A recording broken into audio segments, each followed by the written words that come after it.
আমাদের dollar top up website থেকে top up করার সময় তোমরা যখন টাকা পাঠাও এন্ড টাকা পাঠানোর পর ট্রানজাকশন আইডি তোমরা যখন ওয়েবসাইটে এসে পেস্ট করো আর নিচে ভেরিফাই বাটনে ক্লিক করো, তোমাদের যাদের ট্রানজাকশন আইডির সমস্যাটা হয় এন্ড উপরে লেখা আসে দুঃখিত আপনার ট্রানজাকশন আইডি খুঁজে পাওয়া যায়নি, অনুগ্রহ করে কয়েক মিনিট পর আবার চেষ্টা করুন।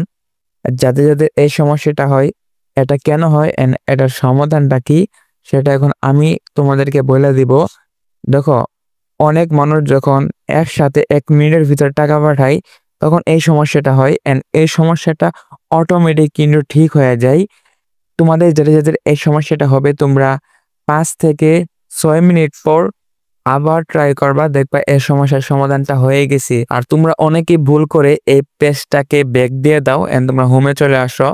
তখন তোমরা কি করবা, তখন তোমরা ওই সেম ভাবে তোমরা যেভাবে ডায়মন্ড টপ করার জন্য ডায়মন্ড সিলেক্ট করছো, তারপর নিচে তোমাদেরকে মানে ইউআইডি দিছো, তারপর নিচে দ্বিতীয় নাম্বার বিকাশ নগদ এবং রকেট সেটা সিলেক্ট করে বাইনাতে ক্লিক দিছিলে। সবার প্রথমে যেভাবে ডায়মন্ড টপ করছিলা সেম ভাবে আবারও ওইগুলা সব কিছু ফিল আপ করবা এন্ড লাস্টে বিকাশ নগদের জায়গায় তোমরা যে আগে টাকা পাঠাইছিলা ওই আগের টাকা পাঠানোর ট্রানজাকশন আইডিটা তোমরা কপি করে ট্রানজাকশন আইডির জায়গায় পেস্ট করে নিচে ভেরিফাই বাটনে ক্লিক করবা, তারপর তোমাদের পেমেন্ট ভেরিফাই হয়ে যাব।